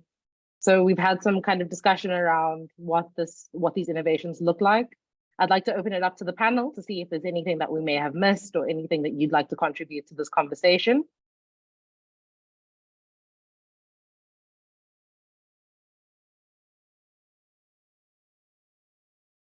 So Sharon. Kojo? Yes. Were you talking about innovations, right? Yes, yes. So Caleb, what we've discussed already is come out in the conversation quite organically. But Caleb has asked what innovation strategies or tools are they being implemented currently to minimize corruption. So if there's anything that we haven't covered from any of our panelists, now's your time to share that with us, please. Paul, Don. Just a quick. Yes, Kojo, just please. to say, just to say that I think one of the big conversations is around the deployment of technology. So, governments are all looking at, in terms of service delivery, if they can reduce the human, role of, in the processes of delivering, whether passports and, water service, whatever. But I think what has been shown is that if at the end, whoever you put in charge of actually deploying that technology, if they don't have integrity, are going to compromise the system. So I think, again, technology is important, but it's just a tool. We still have to work on the human beings. And I think that is, for me, the crux of the matter. Thank you, Kojo. Don, I'm going to hand over to you. Yes, thank you again, Shannon. I think there's something that it's not that we didn't do it, but perhaps it didn't receive sufficient emphasis, is to bring out the element of corruption driven by the private sector, the African private sector, foreign investors, and so on. If one might recall the report of His Excellency President Thabo Mbeki and his team, the high-level panel on illicit financial flows from Africa of 2015, when it looked at the totality of the resources that Africa loses all the time, found that the kind of bribery, the kind of corruption that we've talked about a lot today is actually just 5% of the resources that Africa loses. Then 30% is lost to crimes such as traffickings and launderings in drugs, in persons, in wildlife products, and so on.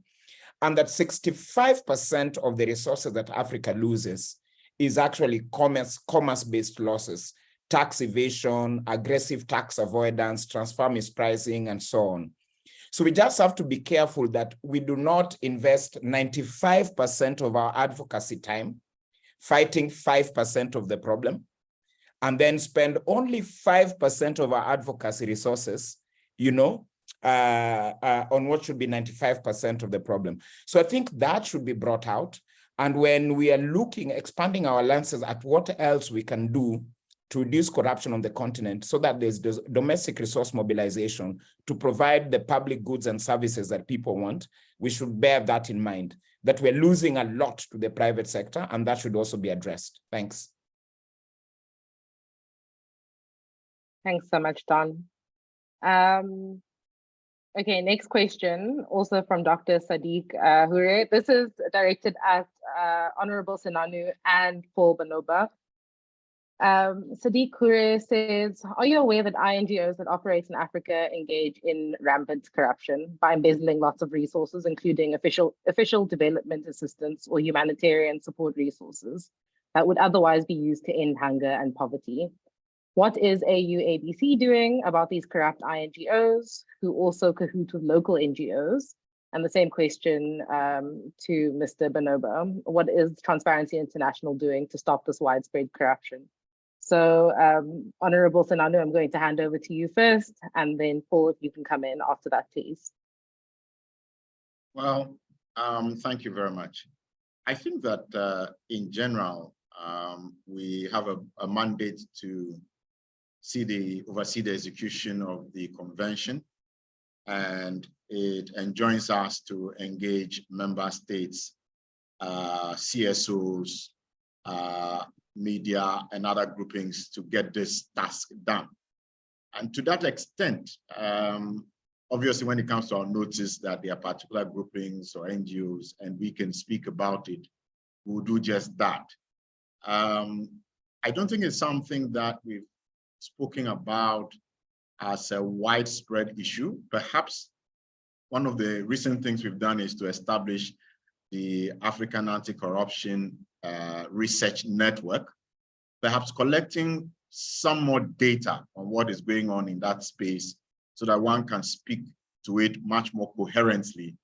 And therefore, it's not just speculative, it's not just generic, but then can proffer solutions would be the way to go. So thank you for raising this. It's something that we probably will pick up under the recently launched African Anti-Corruption Research Network, try and collect some data and see how we can more, intelligently speak to the issues. Thank you.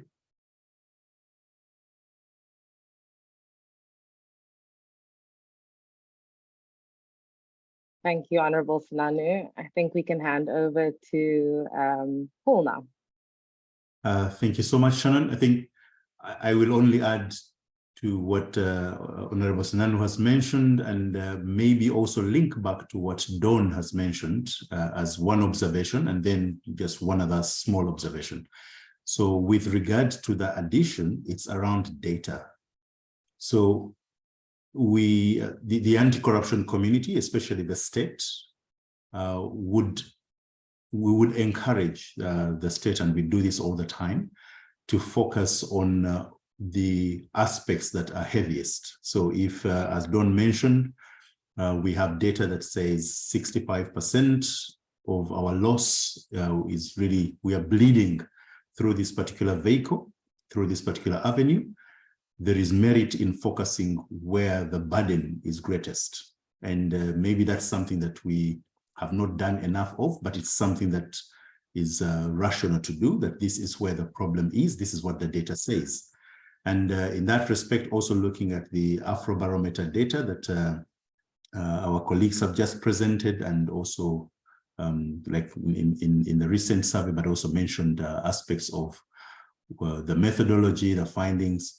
The data speaks to sectors and institutions that are perceived, or the citizens observe are most affected. And police comes out, and then judiciary and other institutions. So the question would be, where do the NGOs lie? NGOs are now included, but what is the rate? To which extent can we say this is now a big problem that requires heavy attention and requires attention before another area? So that's something to do with data. I mean, if there is data out there that says there's a new problem, or a problem that is growing at a fast rate and requires a lot of attention, part of what we don't have is that data coming forth, and so that we can advocate that it's given attention. And that said, I wouldn't disregard that there is no problem in the INGOs, especially in the humanitarian sector. In fact, I would add that that is very, very hurting corruption, because this is, there's a section of society that has not been serviced by the state and is now being serviced by these aid measures. And if there's corruption in humanitarian aid, then that particular community is at the worst, most vulnerable possible, because that is the last shot that was helping that community. So it would be immensely affected. And there have been scandals across some of our communities. And we saw this during COVID, the COVID response in the early sections of COVID. We've seen a lot of that. So there is a problem in this area. The questions will be, how much data do we have to point to where the problem is? What is the scale of that problem? Who are the affected in institutions, and who are the perpetrators, and how do we go after that? So that's the one thing. But specifically talking about INGOs or NGOs broadly, the one thing I would encourage us to remember is that in addressing corruption, we do have the prevention side of it, And then if something slips through and all prevention measures have failed and the corruption manifests itself, then there is the combating side of it, combating the corruption. And several times we look at combating corruption because it's the visible, it's the media will pick that up. The media will hardly pick up a prevention workshop somewhere, and Palu is developing codes of conduct that does not attract media attention.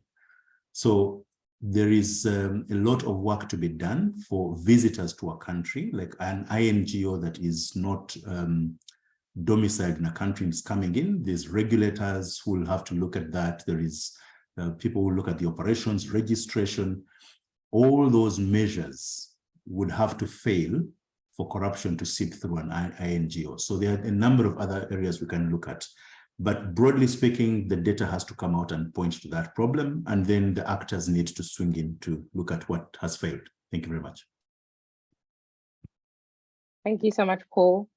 The Q&A has gained so much momentum, and unfortunately we're running out of time. So I'm going to take 3 more questions, and then I'm going to hand over to our panelists for their last remarks. I want to apologize upfront for my lack of proficiency in French, but we have a question from Professor St. Augustine Muendambali. Kojo, maybe you can answer this. He says, how do we put in place a common anti-corruption policy that would take into account African realities? Yeah, I think it's a very important. I mean, looking at the AU Anti-Corruption Convention, there are provisions that are still not present in a lot of the legal frameworks on the continent, particularly around illicit enrichment, for instance, which is probably an easier way to prevent corruption, because there's a lot of people who are showing all kinds of wealth that they cannot account for it, but the process for triggering an investigation is not there within the laws. So we need to, I think the 20 years of the convention, if we do a review, has to be one of the areas that we look at more closely to see if those who have ratified are implementing those processes. But also, I really want to emphasize this cultural component of corruption, because I mean, if you ask many public servants or elites in African countries, when you get a government job, you're expected to provide employment for your family members, for all kinds of people. There's a lot of pressure on you to sort of extend the largesse of the state to your family members, and so you would basically turn that into some sort of a private asset, and that is something that we have to tackle, because once the incentives and the motivations are there, and is that pervasive, then it's going to be very, very difficult to stop people from actually engaging in corruption. And when they do engage in it, because everybody is doing it, it is very difficult for them to sanction anybody. If you look at the list of the Afrobarometer's list of trust or people who are corrupt, these are all the people who we have tasked to actually prevent corruption and sanction corruption. So how do you then tackle this in a serious way? So we really need to look at that cultural component, whether it's education, whether it's a real serious conversation about what the values, the set of values should be, and how we can enforce those values. I think that is very, very important. Thank you, Kojo. I've just been notified that we have some hands up from our participants. Can I please ask that you pop all of your questions into the Q&A section? If we're unable to answer them live, our panelists will definitely be able to type out answers to your most pressing questions. We're going to go on to our last 2 questions. This one is from Dr. Willard T. Mugadza. And Honorable Senanu, I think this one's for you. He says, with the AFC FTA coming into full swing, what special anti-corruption mechanisms can be put in place in order to deal with AFC FTA corruption matters? What can the AU ABC do?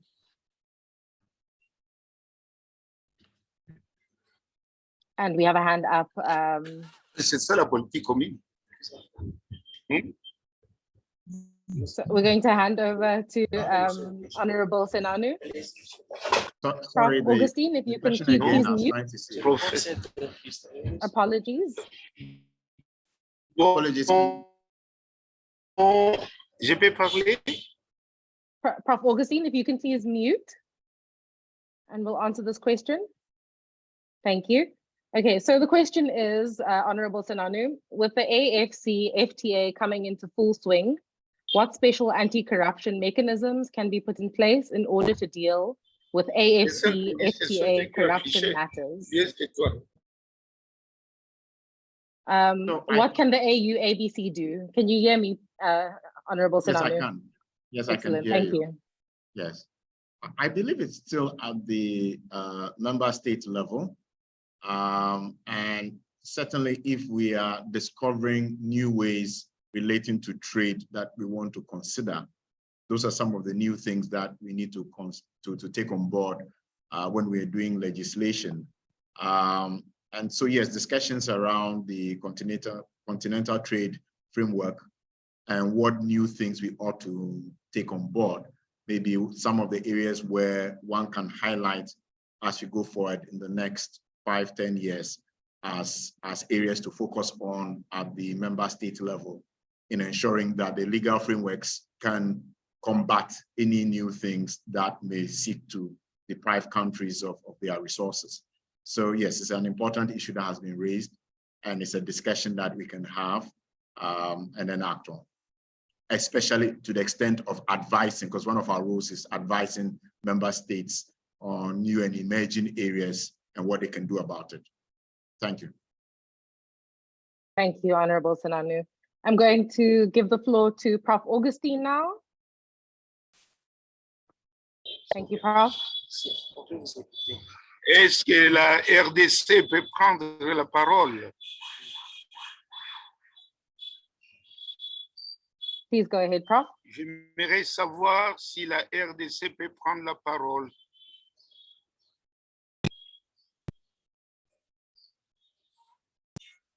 Yes, please go ahead, Prof. Please go ahead, Prof.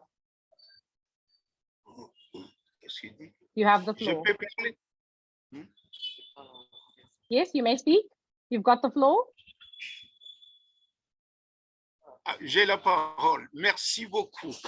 Mes très chaleureuses félicitations à l'équipe du Conseil consultatif de l'Union africaine. Je vous remercie du fond de mon cœur parce que ça fait longtemps que de pareilles opportunités nous ont manqué.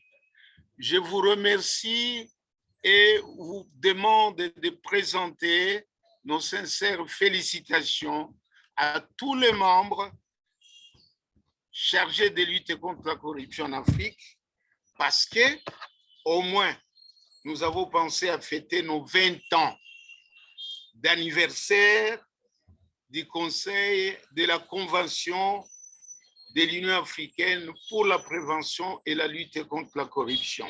Je viens de rentrer de Vienne, où nous avons participé aux préparatifs du 20e anniversaire de la Convention des Nations Unies contre la corruption.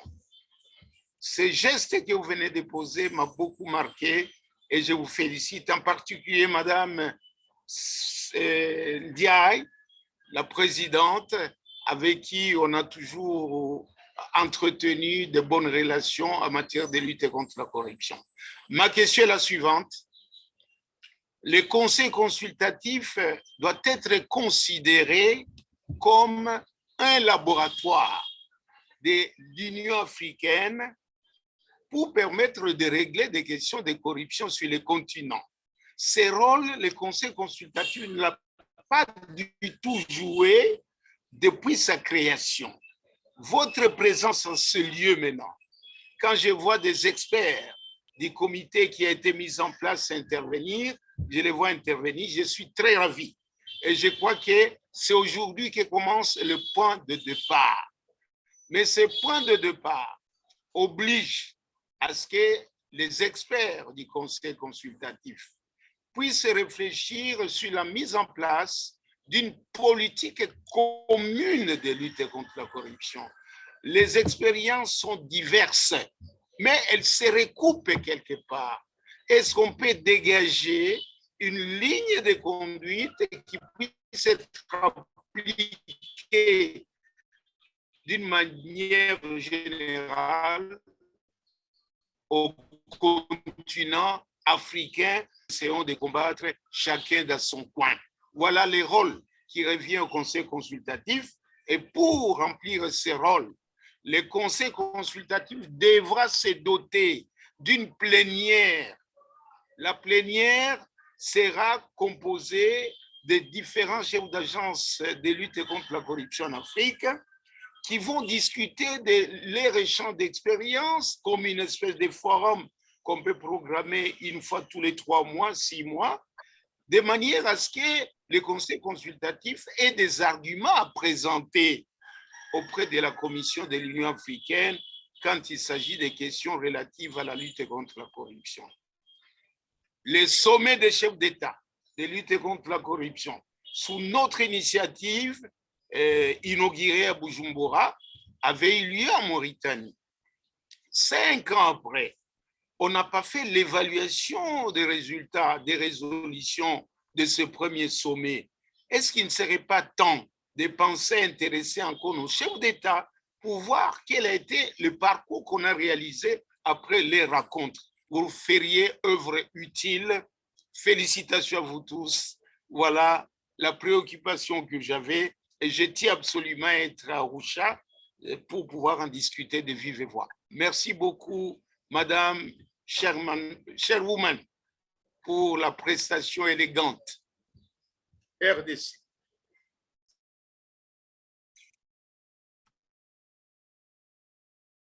Thank you so much for that insightful feedback. I'm just checking if we have Le any Bénin demande la parole panel. depuis, nous n'avons pas la parole depuis, le Bénin demande la parole depuis, Yes, s'il I'm vous plaît. going to, perfect. We'll hand over to Elias and then directly after that, I think we had Prince's hand up as well. So Benin, you have the floor.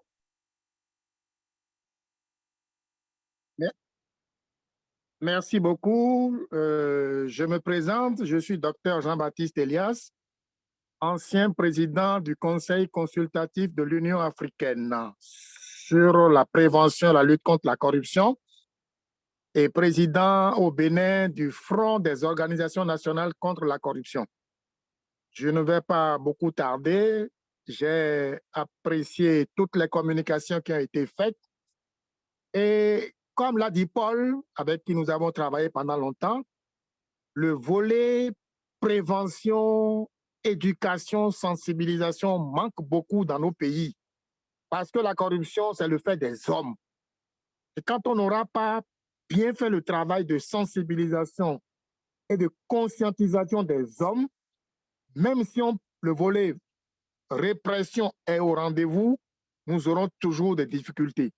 Et c'est en cela que nous, au Bénin, nous avons fait une étude dans les localités concernant notre pays et on s'est rendu compte que plus de 40% des populations qui sont dans le domaine et qui doivent effectivement travailler pour que la corruption puisse diminuer sensiblement ne sont pas au courant du contenu ni de la Convention de l'Union africaine sur la prévention et la lutte contre la corruption, ni sur le contenu de la Convention des Nations Unies contre la corruption.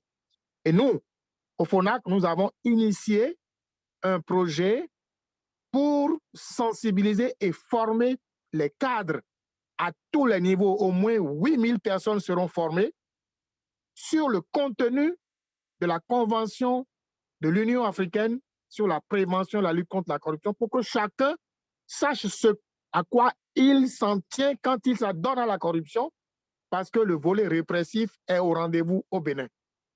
J'ai écrit depuis 2 mois à Aga, à Addis Abeba, pensant que Aga pouvait nous accompagner. Et je profite de l'occasion pour dire tous ceux qui sont actuellement en ligne et qui nous écoutent peuvent se servir de ça pour faire la même chose dans leur pays afin que la prévention l'éducation, la sensibilisation puissent être au rendez-vous dans nos pays. Si vous connaissez des partenaires qui sont prêts à nous accompagner au Bénin pour réaliser cette activité, afin qu'au rendez-vous d'ici 2 ans, nous puissions quand même faire le point de la situation, ce serait une très bonne chose. Je félicite à nouveau les membres du Conseil consultatif de l'Union africaine qui ont organisé cette réunion et je dis bravo à tout le monde. Merci beaucoup.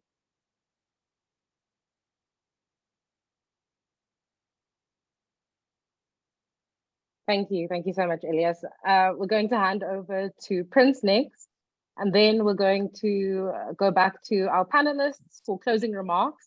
And panelists, if there is anything that these last few participants have kind of brought up that you'd like to address, please do so in your closing remarks. Prince, the floor is yours.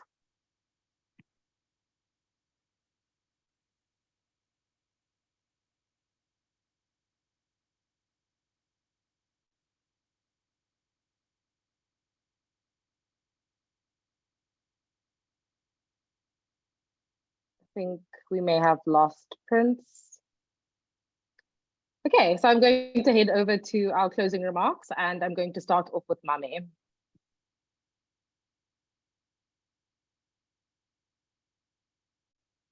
Thanks, Shannon. For me, I'd just like to share that from the findings that I shared with everybody, you see that majorities of Africans say that corruption increased in their country during the previous year.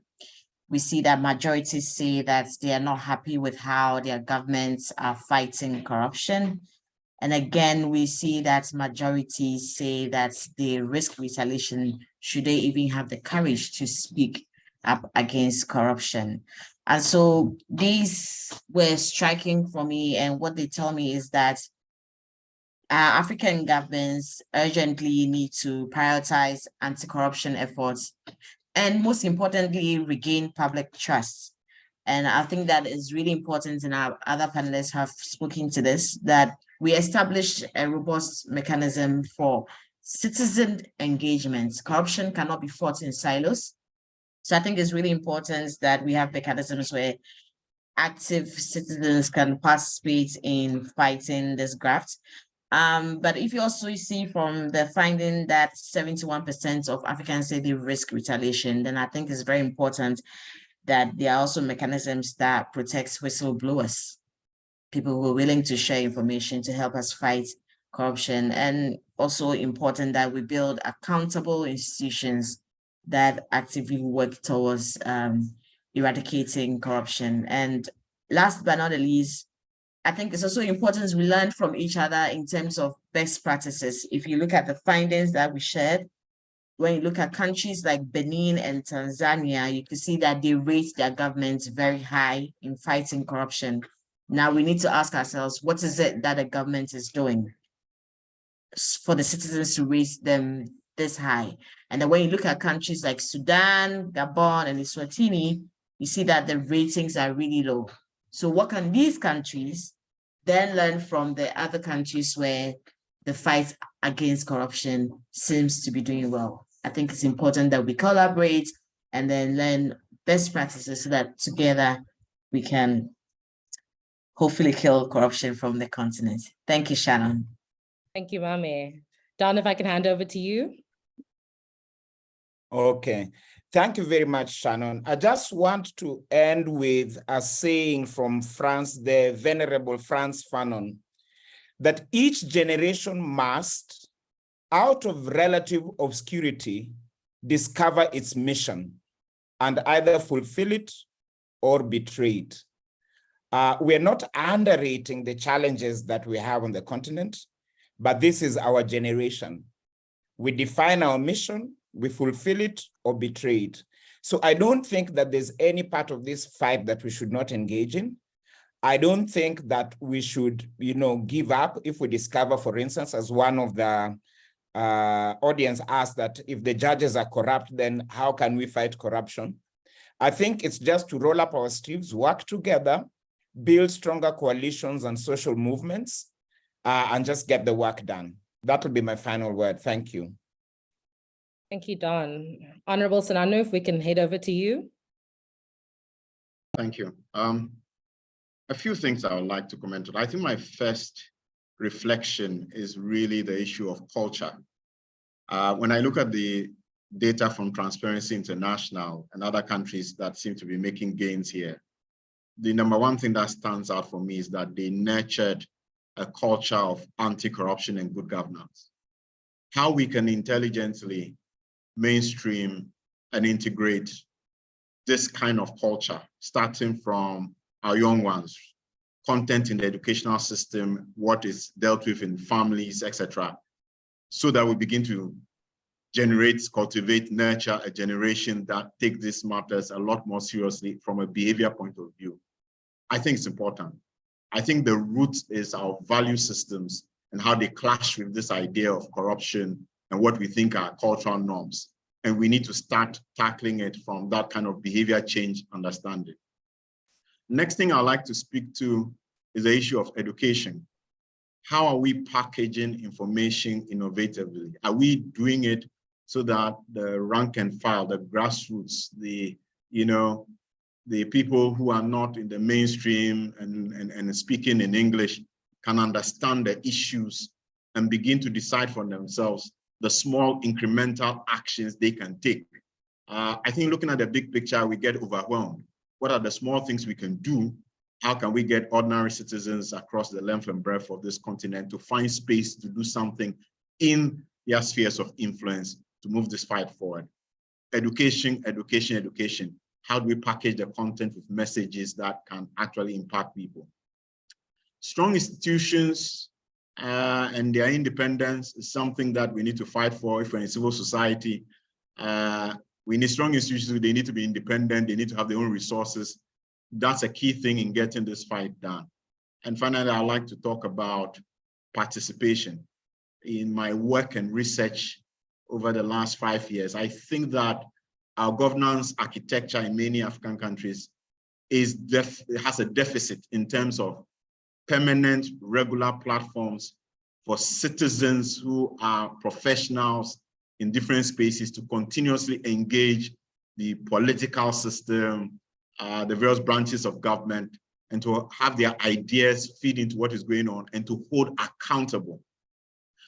If we're doing the democratic platforms right, we should find a situation where at all levels of government, you have professionals from civil society, from private sector, regularly engaging, asking the questions and holding governments accountable. I think that expanding participation is one of the things we need to be looking at in the next 20 years. Thank you very much. Thank you, Honorable Senano. We're going to hand over to Paul Aborampa Mensah from Data for Governance Alliance, and then directly after that, we'll go to Paul Banoba from Transparency International for their closing remarks.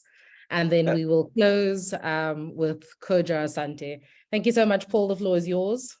Thank you so much, Sharon. And the data presented and all the comments reveal the fact that we still have a long way to go in our efforts to try and reduce corruption in Africa. And we hope a big lot of the tax depends on how the citizens and civil society organizations to come together to ensure that we have a corrupt-free Africa so that the little amounts left for us could be used for better development. So we urge all civil society organizations to be part of the revolution, be part of the effort so that we are able to engage better. Those doing tracking work should be serious about the tracking project they are doing. Those doing advocacy should intensify and back the advocacy with data so that we are able to pinpoint particular interventions needed to be able to reduce the corrupt practices. Thank you.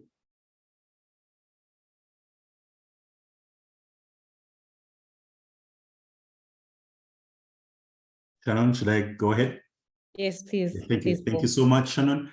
And I think I'll just make one observation that corruption, as we all know, by its very nature, permeates all levels of our society. And therefore, in terms of responding to corruption, calls on all levels of our society, different communities to come together.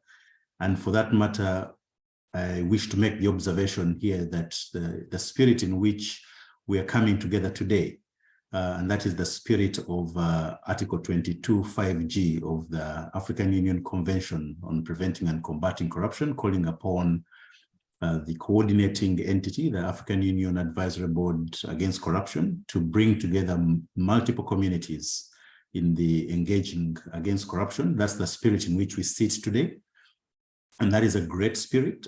It reflects that we've come a long way. It reflects that the spaces, as we know them, those of us who work in fairly complex spaces, the spaces this time around exist, and those spaces are expanding.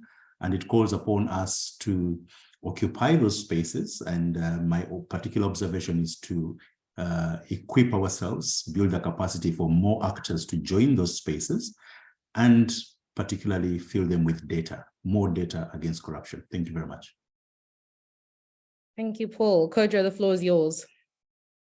All right, thank you. I think the first, for me, message is really, I think, around gathering data. And we have discovered that, we need to employ, all kinds of tactics to really get to sometimes very complex transactions. Sometimes, of course, things that are done behind closed doors using undercover, journalists and so on to get to that data. But we need that data. We, for example, have been gathering data on the kind of monies that are being spent to finance campaigns and so on, to really, when we are going to do campaign financing reform, to really be informed by the practice of it, so that we can be more successful in trying to regulate campaign financing. So I think for me, we should mine as much of the data that's available and utilize it. The AU board, can draw from those kinds of analysis and insights to also advise, the African Union. And related to that, I think campaign financing reform is a major issue that we have to focus on if we are ever going to deal with corruption. That is the root cause of corruption.